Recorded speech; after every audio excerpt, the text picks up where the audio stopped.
এই তারাবি নামাজ পড়লে সুন্নতে মুআক্কাদা, এই তারাবি নামাজ পড়লে কত সওয়াব যে আল্লাহ আমার আপনার আমলনামার মধ্যে দেবেন। কিতাবের মধ্যে রয়েছে 4,20,000 রাকাতের সওয়াব আল্লাহ আমার আপনার আমলনামার মধ্যে দান করবেন। আরো বড় আওয়াজে বলুন সুবহানাল্লাহ। কিভাবে 4,20,000? তারাবি নামাজ 6 রাকাত, 20 রাকাত। যদি 30 দিন হয় তাহলে 20 কে যদি 30 দিয়ে পূরণ করা হয় তাহলে কত হবে? 600। কত? 600। এবার 600 কে আল্লাহ নবী বলেছে 10 থেকে 700 পর্যন্ত বাড়িয়ে দেবে।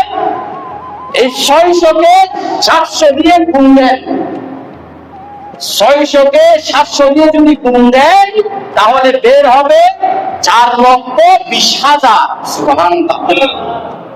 এবার আমি আপনি যদি প্রতিদিন তারাবি নামাজ আদায় করে 20 রাকাত করে তাহলে 30 দিনে 4,20,000 রাকাতের সওয়াব আল্লাহ আমার আপনার আমলনামার মধ্যে দান করবেন। সুবহানাল্লাহ। যারা তারাবি পড়ে না তারা এই ধরনের সওয়াব থেকে মাহরুম।